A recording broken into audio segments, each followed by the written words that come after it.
Dallas International Airport pulsed with chaos. Travelers dragged luggage, phones glowed, kids darted through the crowd. Colonel David Carter stepped inside, his polished dress shoes clacking on the tile. Voice, deep, steady, tinged with resolve. At 58, his uniform bore the weight of decades, ribbons, medals, a silver star glinting under fluorescent lights. But today, the heaviness wasn't in the fabric. It was in the casket waiting on the tarmac, draped in an American flag. Private First Class Jason Reynolds, 21, gone too soon. Sound, a soft wind rustles, faint flag flapping. Carter adjusted his peaked cap, his jaw tight. He'd escorted fallen soldiers before, but Reynolds hit harder, a kid from Ohio, all dreams and duty, lost in a desert ambush. Carter had read his file, seen his photo, a grin that didn't know war. No one gets left behind. That was the promise. Today, it was his to keep. He approached the airline counter, military orders crisp in hand. Sound, papers rustle, a keyboard clicks. The agent, a woman in her 30s, barely looked up, her badge reading Karen. "ID and ticket, please," she said, voice, bored, mechanical. Carter slid his documents over, his eyes steady. She typed, frowned, then paused, a split second too long. "Sir, can I see those again?" Voice, tight, hesitant. Carter handed them back, watching her. A flicker in her eyes, a glance at her coworker. Something was off. Sound, a hushed whisper between agents. She turned, murmuring to another staffer, who shot Carter a blank look. The air thickened, like a battlefield before a strike. Karen returned, her smile forced, plastic. "I'm sorry, sir, there's an issue with your ticket. You can't board at this time." Voice, strained, avoiding his gaze. Carter exhaled, slow, controlled. Voice, even, but firm. "I'm escorting a fallen soldier's remains. My orders are valid." "Check again." He tapped the papers, his metals clinking faintly. Karen's eyes darted away. "It's a security protocol, sir. We can't override it." Voice, nervous, rehearsed. "Protocol?" Carter's voice stayed steady, but his shoulders squared. "What protocol?" Behind him, the line grew restless, murmurs, shuffling feet. Sound, a low crowd buzz, a child's whine. A man in a suit checked his watch, annoyed. A woman in a red blazer whispered to her husband, "What's going on?" Carter felt their eyes but didn't budge. He wasn't leaving without answers. Karen's smile faltered. "It's just policy, sir." Voice, shaky, defensive. Carter leaned in, his voice low, cutting. "Ma'am, a soldier's waiting to go home. Tell me why I'm standing here." The counter felt like a barricade now, the air heavy with unspoken truths. Sound, a phone camera beeps, recording. A young man in a hoodie pulled out his phone, frowning, filming the scene. Then, a voice broke through. "Is there a problem with his clearance?" Voice, gruff, commanding. Carter glanced back. An older man, mid-60s, stood in line, a USMC cap low over his brow. A Marine veteran, arms crossed, eyes locked on Karen. The agent froze. "No, sir, it's just protocol." Voice, panicked. The Marine snorted. "Protocol? I've flown with escorts. Never seen this." Sound, crowd murmurs grow louder, phones beep. The terminal shifted, eyes turned, whispers spread. Karen's hands trembled over her keyboard. The Marine stepped closer. "You're stopping a soldier from bringing his brother home. Explain that." Carter stood tall, his gaze unyielding. The agent looked to her supervisor, nowhere to hide. Sound, a tense airport terminal, murmurs swell, phone cameras beep, a distant gate announcement hums. Colonel David Carter stood like a pillar at the airline counter, his dress uniform crisp, metals clinking faintly. Voice, steady, unyielding. The agent, Karen, fumbled with her keyboard, her forced smile gone. It's just protocol, sir, she repeated, voice shaky, almost pleading, but her eyes betrayed her, darting to the back, where her supervisor had vanished. Carter's gaze didn't waver. Protocol doesn't stop a soldier's journey home, he said, his voice low, cutting. Sound, papers rustle, a crowd shifts. Behind him, the terminal buzzed with restless energy. Sound, a suitcase thuds, a child whines. The Marine veteran, USMC cap low, stepped closer, arms crossed. You're dodging, ma'am, he growled. Voice, gruff, indignant. This man's escorting one of ours. What's the real problem? The crowd leaned in, phones out, recording. A young man in a hoodie muttered, this is messed up, his camera steady. Sound, beeps of multiple phones. Karen's hands froze. It's policy, she stammered. Carter leaned forward, his silver star catching the light. Policy doesn't explain why Private Reynolds is still on the tarmac. Voice, firm, with a trace of pain. Reynolds' name hit like a stone, 21, a kid who'd never see Ohio again. The crowd stirred. A woman in a red blazer whispered, that's not right. Sound, low gasps, murmurs grow. Then, a new voice cut through. Excuse me, sir. Voice, young, determined. A woman, mid-20s, stepped forward, phone raised. I'm live streaming this. People need to see. Sound, a phone's live feed chime. Carter glanced at her, his face unreadable, but inside, he felt the shift. The terminal wasn't just a waiting room anymore, it was a stage.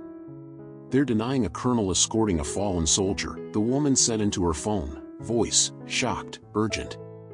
This is wrong. The crowd erupted, murmurs turned to voices. Why is he still here? A man in a suit called. Voice, irritated. A mother in a denim jacket shook her head. Disgraceful, she said, loud enough for Karen to flinch. Sound, crowd buzz intensifies, a baby fusses. Phones multiplied, screens glowing. The young man in the hoodie grinned, typing fast.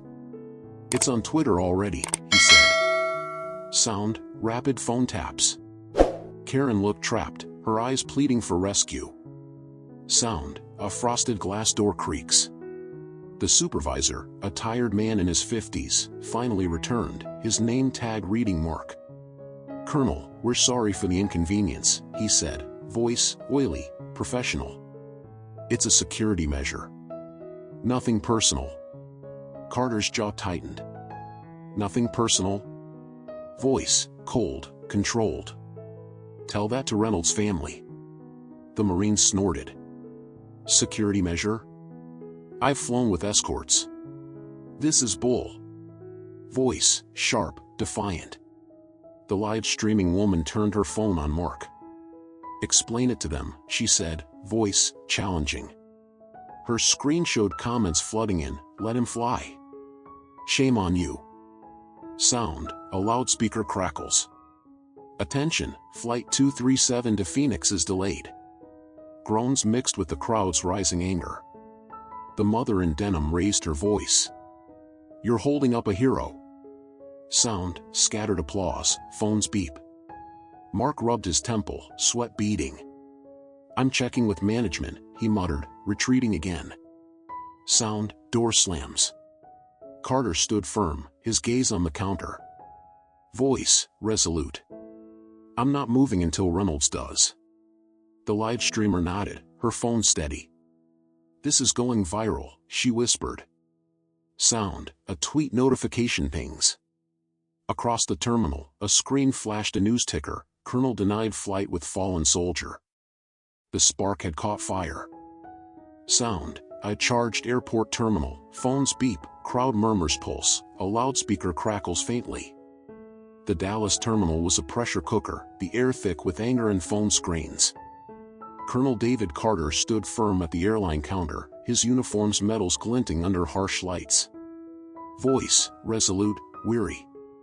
I'm not moving until Reynolds does, he said, his words a vow for Private First Class Jason Reynolds, whose flag-draped casket waited on the tarmac. The agent, Karen shrank behind her keyboard, her eyes avoiding Carter's. Voice, panicked, barely audible. "We're working on it, sir." The crowd wasn't waiting. Sound, a swell of voices, scattered applause. The Marine veteran, USMC cap low, glared at the counter.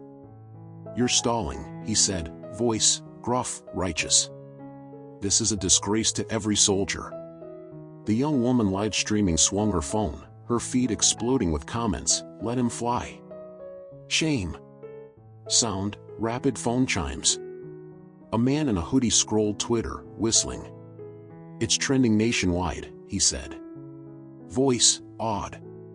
A news ticker flashed on a terminal screen, "Colonel denied flight with fallen soldier." Sound, a frosted glass door slams open. The supervisor, Mark, returned, sweat beading on his brow, flanked by a man in a sleek navy suit, airline exec, ID clipped neatly. Voice, smooth, forced calm. "Colonel, we apologize for the error," the exec said, his smile tight. "A system glitch. We'll get you on the next flight, first class." Carter's jaw clenched. "Error?" Voice, cold, cutting. "You blocked a soldier's journey home. That's no glitch." The Marine stepped forward. "Call it what it is, disrespect." Voice, fierce, like a sermon. The crowd roared agreement. "Shame on you," a woman in denim shouted. Sound, phones beep, crowd chants. The exec's smile faltered. "We're resolving this," he stammered, voice, strained, but the live streamer's phone caught every word. "Too late," she said. Voice, defiant. Her screen showed a tweet from a veterans group, "We demand accountability. Hashtag let him fly." Sound, heavy boots thud, a new presence enters. The terminal hushed. A man in military fatigue strode through, parting the crowd like a blade. Major Thomas Beckett, Department of the Army, his ID flashing. Voice, crisp, authoritative. "Colonel Carter," he said, extending a hand. "The Pentagon's arranged a private military flight. Your transport's ready." Carter shook his hand, his grip steady. Voice, quiet, grateful. "Understood, Major." Beckett turned to the exec, his eyes steel. "This will be addressed." Voice, icy, a promise. The exec swallowed, his tie suddenly too tight. Sound, crowd cheers, phones record. The Marine tipped his cap to Carter. "We've got your back, brother." Voice, warm, proud. The live streamer whispered, "This is history." Sound, her phone pings with new viewers. Carter adjusted his cap, his gaze distant. Voice, soft, heavy. "This isn't about me. It's about Reynolds." The kid's face flashed in his mind, 21, all dreams, lost forever. The crowd quieted, feeling the weight. A mother in the line wiped a tear. "God bless that boy," she said. Voice, choked. Sound, a news alert chimes. The terminal screen updated, airline faces backlash as military steps in. The exec slipped away, his phone buzzing with urgent calls. Sound, a frantic ringtone. The crowd's cheers faded as Carter followed Beckett, his steps clacking toward the tarmac.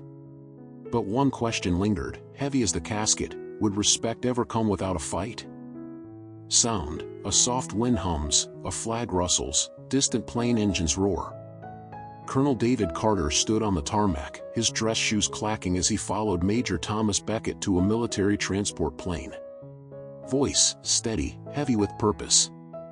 The Dallas terminal's chaos faded behind him, but the weight of Private First Class Jason Reynolds' casket remained, flag-draped, glinting under the sun. Carter's medals clinked faintly, each step a vow kept. Sound, a solemn drumbeat, boots marching. Reynolds, 21, would go home.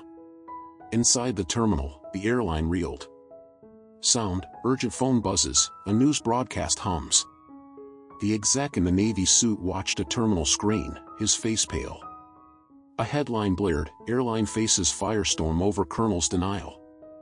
Social media erupted, Hashtag Let Him Fly trended globally, veterans groups demanded justice. Sound, rapid tweet pings.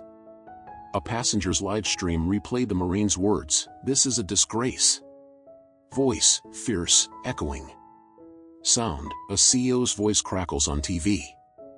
The airline's CEO, in a rushed press conference, stammered, "A regrettable misunderstanding." Voice, forced, hollow. He announced staff suspensions, but the crowd wasn't buying it. A woman in denim, still in the terminal, scoffed, "Too late." Voice, bitter. A news ticker updated, lawsuit filed against airline for discrimination. Veterans Coalition sued, citing service member protections. The airline's stock plummeted. Sound, a stock market bell clangs. Carter didn't see the headlines. He boarded the military plane, the casket secured beside him. Sound, a low engine hum, metal clicks. He sat, his hand resting on the flag, Reynolds' face in his mind, grinning, hopeful, gone. "You're home soon, son," he whispered. Voice, soft, choked. The plane lifted off, Dallas shrinking below. Sound, a rising whoosh, then silence. In Ohio, Carter stood by as Reynolds' family received him. Sound, a mother's soft sob, a bugle's mournful taps. A young woman, Reynolds' sister, clutched the folded flag, tears falling. "Thank you," she said, voice, broken, grateful. Carter nodded, his throat tight. "He was one of ours." Voice, quiet, reverent. He saluted, the weight of duty settling, not lifting. Back in Dallas, the fallout grew. Sound, a gavel bangs, news chimes. Politicians called for investigations, customers boycotted, hashtags multiplied. The airline's apology drowned in outrage. The Marine from the terminal, now on TV, spoke plain. Respect shouldn't need a viral video. Voice, gruff, resolute. The live streamer, still posting, captioned her video, "Never stay silent." Sound, phone chimes flood. Carter returned to base, his uniform hung, metals quiet. Sound, a closet door creaks shut. He sat alone, Reynolds' file open, a kid who'd dreamed of family, not war. The fight at the airport wasn't about him, but about a promise, no one left behind. Yet the news still buzzed, lawsuits, apologies, demands. Sound, a faint TV hum. Respect, Carter knew, shouldn't need a crowd's roar. Sound, a soft heartbeat, then silence. The story didn't end with Reynolds' homecoming or the airline's fall. It lived in those who'd spoken, passengers, veterans, strangers who refused silence. But one question lingered, heavy as a flag-draped casket: will respect ever be the standard, or just a battle one?